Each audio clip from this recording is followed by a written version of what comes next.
Hello అండి, welcome to Telugu officers channel. ఇవాళ మనం అక్టోబర్ 8వ తేదీకి సంబంధించిన కరెంట్ అఫైర్స్ గురించి డిస్కస్ చేసుకుందాం. ఇవాళ మన ఫస్ట్ ఆర్టికల్ చూడండి. ఇవాళ Indian air force day, October 8వ తేదీన. మనం చూస్తే 1932వ సంవత్సరంలో ఇండియన్ ఎయిర్ ఫోర్స్ని ఎస్టాబ్లిష్ చేయటం జరిగింది. అంటే వరల్డ్ వార్ II టైంలో రాయల్ ఎయిర్ ఫోర్స్ అంటే యూకేకి సంబంధించినటువంటి రాయల్ ఎయిర్ ఫోర్స్కి సపోర్ట్ చేయటం కోసం మన ఇండియన్ ఎయిర్ ఫోర్స్ని ఎస్టాబ్లిష్ చేశారు. అయితే 1945వ సంవత్సరంలో కింగ్ జార్జ్ VI ఈయన రాయల్ అన్నటువంటి రికగ్నిషన్ని ఇండియన్ ఎయిర్ ఫోర్స్కి జత చేయటం జరిగింది. ప్రిఫిక్స్ని ఇక్కడ తీసుకొచ్చారనమాట. అయితే తర్వాత మనకి ఇండిపెండెన్స్ వచ్చిన తర్వాత 1950లో మనం రిపబ్లిక్ అయిన తర్వాత ఈ టైటిల్ని అబాలిష్ చేశారు. అంటే 1950వ సంవత్సరం నుంచి ఇది ఇండియన్ ఎయిర్ ఫోర్స్ అనేసి పిలువబడుతోంది.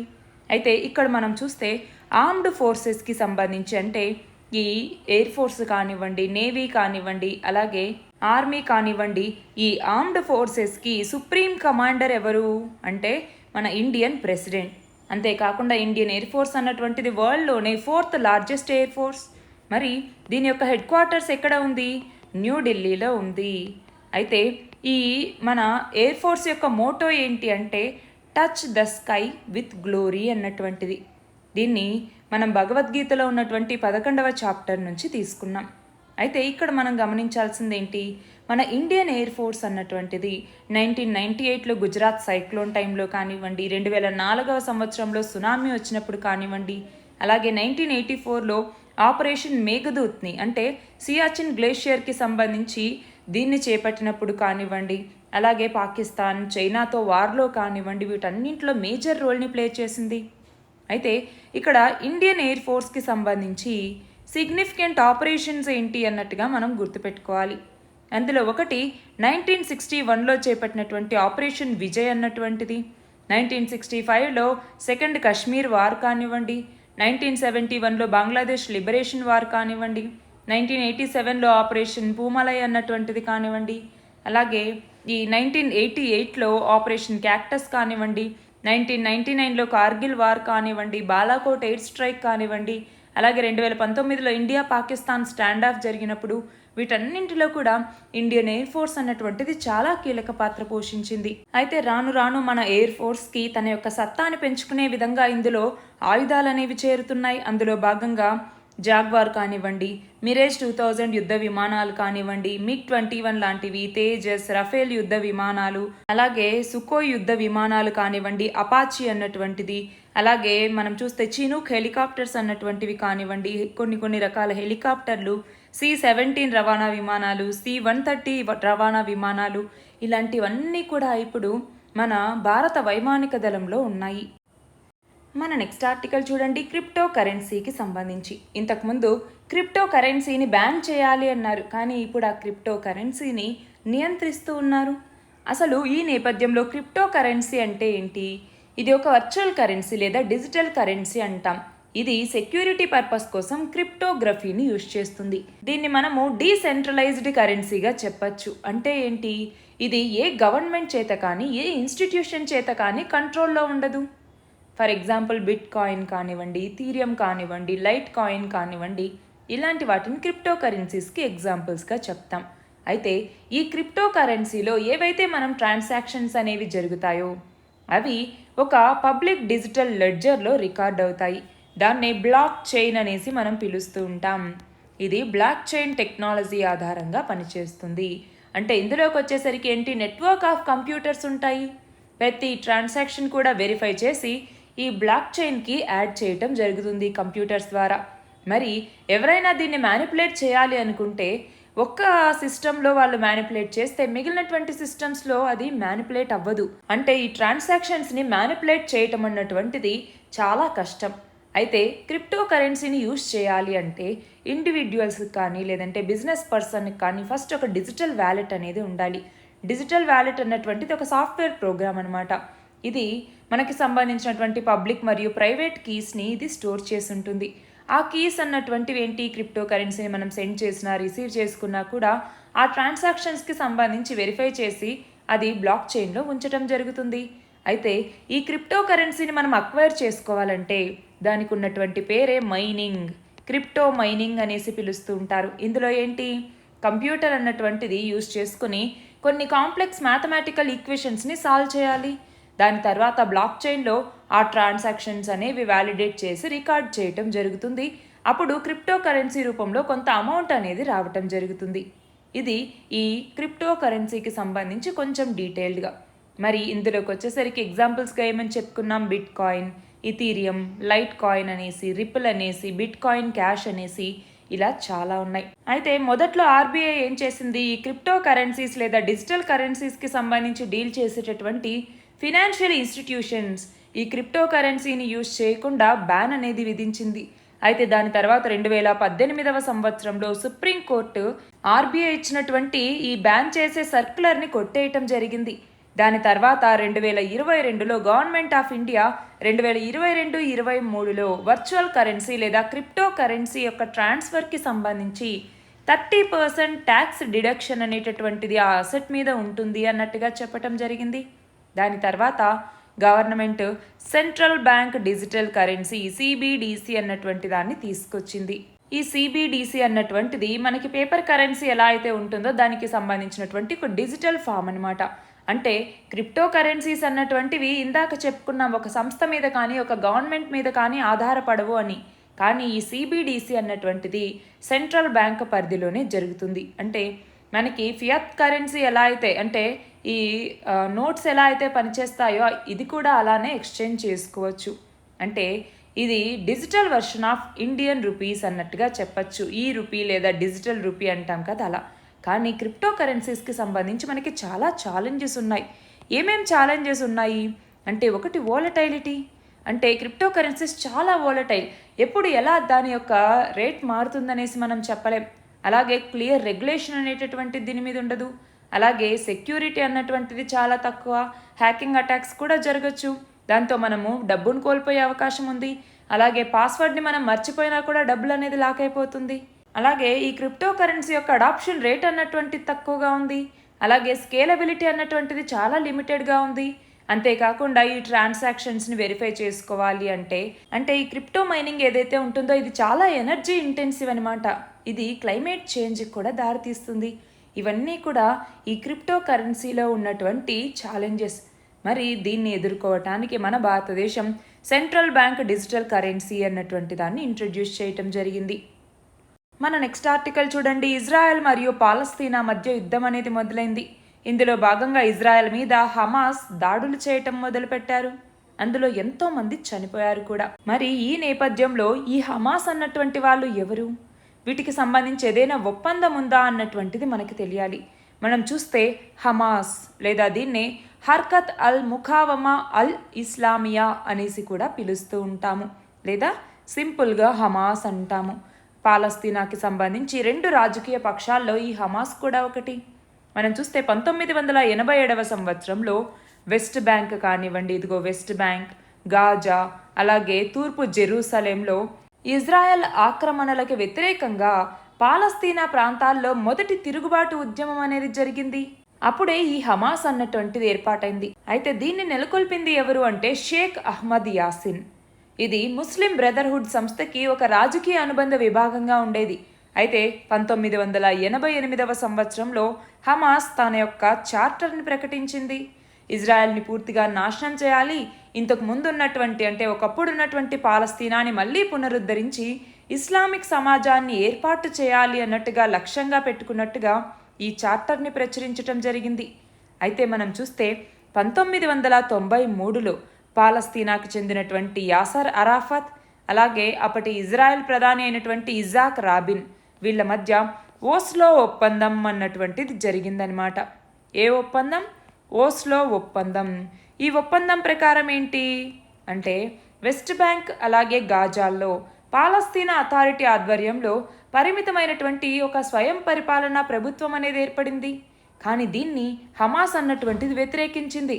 దీనికి నిరసన వ్యక్తం చేస్తూ హింసకి దిగింది. మనం చూస్తే 1993 ఏప్రిల్లో ఆత్మాహుతి దాడికి కూడా పాల్పడింది. దాని నుంచి ఎన్నో దాడులు అనేటటువంటివి జరుగుతున్నాయి. మనం చూస్తే అమెరికా, బ్రిటన్ లాంటి దేశాలు చాలా కూడా ఈ విదేశీ ఉగ్రవాద సంస్థ అంటూ ఈ హమాస్ని ప్రకటించటం జరిగింది. అయితే గాజా ఏదైతే ఉందో ఇక్కడ హమాస్ చాలా బలంగా ఉంది. 2006వ సంవత్సరం నుంచి ఇక్కడ పరిపాలనను కూడా హమాసే జరిపిస్తూ ఉన్నారు. అయితే మనం చూస్తే 2000వ సంవత్సరంలో ఇంతిఫదా అంటే తిరుగుబాటు అనమాట. ఇంతిఫదా అనేసి పిలుస్తాం. ఈ ఇంతిఫదాకి హమాస్ నాయకత్వం వహించడం జరిగింది. దీని కింద చాలా ఉగ్రదాడులు అనేవి జరిగాయి.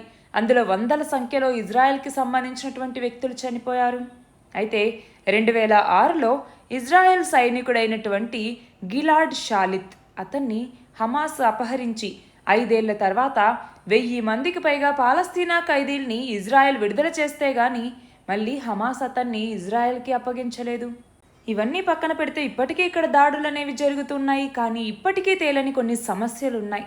అవి ఏంటి అంటే ఇజ్రాయెల్ తరహాలో పాలస్తీనా దేశాన్ని కూడా ఏర్పాటు చేయాలా వద్దా అన్నటువంటిది ఒక క్వశ్చన్. అలాగే వెస్ట్ బ్యాంక్లో ఏర్పాటైనటువంటి యూద్ నివాసాలు ఉంచేయాలా తీసేయాలా అన్నటువంటిది. అలాగే పాలస్తీనా శరణార్థుల పరిస్థితి ఏంటి? పోనీ జెరూసలేంని ఇటు 2 పక్షాలకి సమంగా పంచాలా? ఇలా ఈ 2 పక్షాల మధ్య 25 ఏళ్లుగా గొడవలనేవి జరుగుతూనే ఉన్నాయి. చూడండి, ఇది దీనికి సంబంధించినటువంటిది. అయితే ఇక్కడ గుర్తుపెట్టుకోవాల్సింది ఇంకొకటి ఏంటంటే పాలస్తీనాని యూత్ మరియు అరబ్ దేశాలుగా విభజించాలన్నట్టుగా 1947లో యునైటెడ్ నేషన్స్ అన్నటువంటిది నిర్ణయించింది. అంతేకాకుండా ఇక్కడ ఉన్నటువంటి జెరూసలేం ఏదైతే ఉందో ఈ జెరూసలేంని మాత్రం అంతర్జాతీయ పట్టణంగా తటస్థంగా ఉండాలి అన్నట్టుగా ప్రతిపాదించారు. అయితే దీనికి యూదులు అంగీకరించినా కూడా అరబులు నిరాకరించారు. కాబట్టి ఇప్పటి వరకు అది అమలుకు కూడా నోచుకోలేదు. మనం చూస్తే 1948లో అప్పటిదాకా సమస్యను పరిష్కరించాలని వచ్చినటువంటి బ్రిటన్ కూడా చేతులెత్తేసింది సమస్యను పరిష్కరించలేక. మనం చూస్తే 2005లో గాజా స్ట్రిప్ నుంచి ఇజ్రాయెల్ సేనల్ని వెనక్కి తీసుకున్న తర్వాత 2006లో పాలస్తీనా చట్టసభ్యుల ఎన్నికల్లో మెజారిటీని హమాసే తీసుకుంది. తర్వాత 2007లో గాజాని హమాస్ స్వాధీనపరుచుకున్నారు. ఆ తర్వాత 2008లో పాలస్తీనాకి సంబంధించినటువంటి సైన్యం ఇజ్రాయెల్ మీద రాకెట్ దాడులకు దిగింది.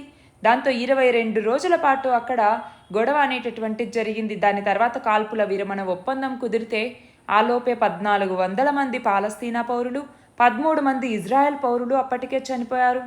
దాని తర్వాత 2012లో హమాస్ సైనికాధిపతి అయినటువంటి అహ్మద్ జబారీ ఆయన్ని ఇజ్రాయెల్ అన్నటువంటిది హతమార్చింది. మనం చూస్తే 8 రోజులు దీనికి సంబంధించిన పోరు అనేది జరిగింది. తర్వాత 2014లో ఇజ్రాయెల్కి చెందినటువంటి 3 పిల్లల్ని హమాస్లు అపహరించుకుపోయి హత్య చేయటం జరిగింది. దాని తర్వాత యుద్ధం అనేది జరిగింది. తర్వాత 2018లో గాజా కంచె ఉండే సరిహద్దు దగ్గర పాలస్తీనా నిరసనలు అనేది జరిగింది. అందులో మొత్తం 7 నెలల ఘర్షణ జరిగితే 170 మంది పాలస్తీనా వాసులు చనిపోయారు. ఆ తర్వాత 2023లో మేజర్గా ఒక రాకెట్ని ఇజ్రాయెల్ గగనతల రక్షణ వ్యవస్థ అనేది నిలువరించింది. ఎదురు దాడిలో హమాస్కు చెందినటువంటి ఒక రసాయన కర్మాగారం మీద ఇజ్రాయెల్ జెట్లే దాడి జరిపాయి. తర్వాత 2023 మేలో 5 రోజుల పోరు తర్వాత ఇజ్రాయెల్ మరియు గాజా తీవ్రవాదుల మధ్య ఒక కాల్పుల విరమణ ఒప్పందం అనేది జరిగింది. మళ్ళీ సెప్టెంబర్ 26వ తేదీన హమాస్ సైనిక శిబిరం మీద ఇజ్రాయెల్ సైనికులు డ్రోన్ల దాడి చేశారు. గాజా నుంచి ఎరేజ్ దగ్గర సరిహద్దు దాటే మార్గాన్ని ఇజ్రాయెల్ మూసేయటం మీద పాలస్తీనాకి సంబంధించినటువంటి వాళ్ళు ప్రతిరోజు ప్రదర్శనలు చేస్తూ వస్తున్నారు. అలా ఈ ఉద్రిక్తతలు అనేవి మళ్ళీ మొదలయ్యాయి. మన నెక్స్ట్ ఆర్టికల్ చూడండి. జిఎస్టీ కౌన్సిల్ మీటింగ్ అనేది జరిగింది. జిఎస్టీ కౌన్సిల్ ఆర్టికల్ 279A ప్రకారం ఈ జిఎస్టీ కౌన్సిల్ని రాష్ట్రపతి ఏర్పాటు చేయటం జరిగింది. అయితే ఈ జిఎస్టీ కౌన్సిల్ ఏం చేస్తుంది? గూడ్స్ అండ్ సర్వీసెస్ ట్యాక్స్కి సంబంధించి వాటిని స్లాబ్స్లోకి చేర్చాలి అన్నట్టుగా డెసిషన్ తీసుకుంటారు. మరి ఈ జిఎస్టీ కౌన్సిల్కి చైర్పర్సన్గా యూనియన్ ఫినాన్స్ మినిస్టర్ ఉంటే మిగిలినటువంటి స్టేట్ ఫినాన్స్ మినిస్టర్స్ ఇందులో సభ్యులుగా ఉంటారు. ఇందులో సెంటర్కేమో 1/3 ఓటింగ్ రైట్స్ ఉంటే స్టేట్స్కి 2/3 ఓటింగ్ రైట్స్ ఉంటాయి. కానీ ఒక నిర్ణయం అమలు అవ్వాలి అంటే దానికి 3/4 మెజారిటీ అన్నటువంటిది అవసరం. అయితే ఇప్పుడు జిఎస్టీ కౌన్సిల్ మీటింగ్లో ఇక్కడ ఏం తెలిసింది? మిల్లెట్ ఫ్లోర్ అన్నటువంటిది ఏదైతే 70% పైగా ఉంటుందో ఆ మిల్లెట్ ఫ్లోర్ యొక్క రేట్ అనేటటువంటి తగ్గించారు. దాని మీద ట్యాక్స్ని 5% పరిమితం చేయటం జరిగింది. అయితే ఇక్కడ గమనించాల్సింది ఏంటి? లూజ్ పౌడర్కేమో ఎలాంటి ట్యాక్స్ ఉండదు, కానీ ప్యాకెట్లలో అమ్మేటటువంటి వాటికి మాత్రమే 5% ట్యాక్స్ అన్నటువంటిది వర్తిస్తుంది. మన నెక్స్ట్ ఆర్టికల్ చూడండి. రీసెంట్గా దేశవ్యాప్తంగా నీతి ఆయోగ్ ఎంపిక చేసినటువంటి గ్రోత్ హబ్లో మొత్తం 4 నగరాలను ఎంపిక చేస్తే అందులో విశాఖ ఒకటి. మనం చూస్తే దేశం మొత్తం మీద 4 నగరాలను ఎంపిక చేయటం జరిగింది. కానీ దక్షిణాది రాష్ట్రాల నుంచి ఎంపికైనటువంటి ఒకే ఒక్క నగరం విశాఖపట్నం. ఇది కాకుండా ముంబై, సూరత్, వారణాసి, అలాగే విశాఖపట్నం, ఇవి 4 అన్నమాట. అయితే దీని కింద ఏంటి, విశాఖ నగరానికి సంబంధించి అభివృద్ధి చేయటానికి ప్రత్యేక ప్రణాళికలను సిద్ధం చేయటం, అలాగే విశాఖ నగరానికి సంబంధించి అభివృద్ధి మీద ఉన్నటువంటి అవకాశాల మీద అధ్యయనం చేయటం జరుగుతుంది. అంతేకాకుండా విశాఖలో ఆయా రంగాల అభివృద్ధికి సంబంధించి ప్రత్యేక రాయితీలు ఇచ్చేలాగా అభివృద్ధి ప్రణాళికని కూడా సిద్ధం చేస్తున్నారు. చూడండి, నీతి ఆయోగ్ అన్నటువంటిది ఎఫెక్టివ్ గవర్నెన్స్ని తీసుకురావాలంటే 7 పిల్లర్స్ ఉండాలి అన్నట్టుగా చెప్తుంది. ఏంటవి? Pro people, pro activity, participation, empowering, inclusion of all, equality, అలాగే ట్రాన్స్పరెన్సీ. మనం ఆన్సర్ రైటింగ్లో వీటిని యూజ్ చేసుకోవచ్చు.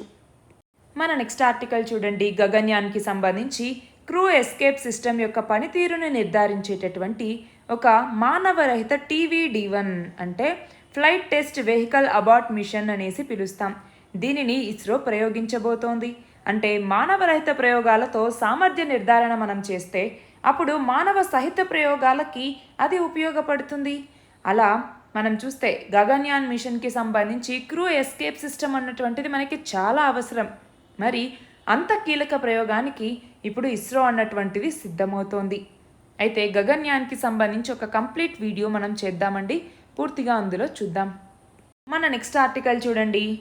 ఏపీఈఆర్సీ అంటే ఏంటి? ఆంధ్రప్రదేశ్ రాష్ట్ర విద్యుత్ నియంత్రణ మండలి అంటాము. ఇది స్వచ్ఛ ఇంధనాన్ని వినియోగించటం కోసం కొత్త మార్గదర్శకాలని, రెగ్యులేషన్స్ని తీసుకొచ్చింది. చూడండి, గ్రీన్ ఎనర్జీ, ఓపెన్ యాక్సెస్ మరియు ఛార్జీలకి కొత్త రెగ్యులేషన్స్ని తీసుకొచ్చింది. దీని ప్రకారం ఏంటి అంటే దివాలా తీసిన సంస్థలు కానీ, డిస్కంలకి 2 నెలల కంటే ఎక్కువ కాలం బకాయిలుండే సంస్థలు కానీ, లేదా అనధికారికంగా విద్యుత్ వినియోగిస్తున్నటువంటి సంస్థలు కానీ, విద్యుత్ దొంగతనం కేసు పెండింగ్లో ఉన్నటువంటి సంస్థలు కానీ, వీటన్నింటికి ఓపెన్ యాక్సెస్ని పొందేందుకు అర్హత అనేటటువంటిది లేదు. అంతేకాకుండా ఒకవేళ అర్హులైన వాళ్ళు ఉంటే వాళ్ళకి తాత్కాలిక ఈ గ్రీన్ ఎనర్జీ ఓపెన్ యాక్సెస్ని మంజూరు చేయడానికి AP state load dispatch centre అన్నటువంటిది నోడల్ ఏజెన్సీగా పనిచేస్తుంది. అంతేకాకుండా అన్ని కొత్త గ్రీన్ ఎనర్జీ జనరేటర్లకి కనెక్టివిటీని మంజూరు చేస్తారు. అలాగే సెంట్రల్ నోడల్ ఏజెన్సీ పోర్టల్లో గ్రీన్ ఎనర్జీ ఓపెన్ యాక్సెస్ సమాచారం అంతా కూడా ప్రజలకి అందుబాటులో ఉంచుతారు. అలాగే గ్రీన్ ఎనర్జీ ఓపెన్ యాక్సెస్ కోసం ట్రాన్స్మిషన్, వీలింగ్, క్రాస్ సబ్సిడీ సర్ఛార్జీలు, స్టాండ్ బై ఛార్జీలు, బ్యాంకింగ్ ఛార్జీలు, రియాక్టివ్ ఎనర్జీ ఛార్జీలు, ఇలా వీటన్నింటినీ కూడా నిబంధనల మేరకు విధించటం జరుగుతుంది. అయితే ఇవన్నీ అందరికీ వర్తించవు. అయితే ఇక్కడ మనం గుర్తుపెట్టుకోవాల్సింది ఏంటి, ఓపెన్ యాక్సెస్ అంటే ఏంటి అంటే విద్యుత్ వినియోగదారులు ఎవ్వరైనా కూడా వాళ్లకు నచ్చినటువంటి పునరుత్పాదక ఉత్పత్తి సంస్థ నుంచి నేరుగా కరెంటును పొందేటటువంటి వెసులుబాటు అనేది ఉంది. దానికి వినియోగదారులు నోడల్ ఏజెన్సీ అనుమతి పొంది దానికి తగినటువంటి ఛార్జీల్ని చెల్లించి ఈ విద్యుత్ని పొందొచ్చు. నెక్స్ట్ ఇక్కడ చూడండి, 2023కు సంబంధించి నోబెల్ శాంతి బహుమతి ఎవరికి వచ్చింది అంటే ఇరానియన్ యాక్టివిస్ట్ అయినటువంటి నర్గిస్ మొహమ్మది. ఈమెకి ఈ సంవత్సరం పీస్ ప్రైజ్ అనేది రావటం జరిగింది. దేనికి సంబంధించి అంటే హ్యూమన్ రైట్స్కి సంబంధించి, అలాగే ఫ్రీడమ్కి సంబంధించి ఈమె ఫైట్ చేసినందుకు గాను ఈమెకి నోబెల్ పీస్ ప్రైజ్ వచ్చింది. నెక్స్ట్ చూడండి, వరల్డ్ టీచర్స్ డే ఎప్పుడు జరుపుకుంటాము? అక్టోబర్ 5వ తేదీన. ఈ సంవత్సరం థీమ్ ఏంటి చూడండి, the teachers we need for the education we want, the global imperative to reverse the teachers shortage అన్నటువంటిది ఈ సంవత్సరం థీమ్. అలాగే మనం చూస్తే ఇవాళ ఆసియా క్రీడలు అన్నటువంటిది ముగిశాయి, అవునా? అయితే ఈ 19వ ఆసియా క్రీడల్లో మన భారతదేశం మొత్తం ఎన్ని పతకాలని గెలుచుకుంది అంటే చూడండి, 107 పతకాలని గెలుచుకుంది. తొలిసారి సెంచరీని క్రాస్ చేయటం జరిగింది. మొత్తం 107 పతకాలతో 4వ స్థానంలో నిలిచింది. చూడండి, మొదటి స్థానంలో చైనా, 2వ స్థానంలో జపాన్, 3వ స్థానంలో దక్షిణ కొరియా ఉన్నాయి. అయితే మన భారతదేశానికి 28 స్వర్ణాలు, 38 రజతాలు, 41 కాంస్యాలతో మొత్తం 107 పతకాల్ని మన భారతదేశం గెలుచుకుంది. ఇవి ఇవాల్టి important articles. All the very best and thank you very much.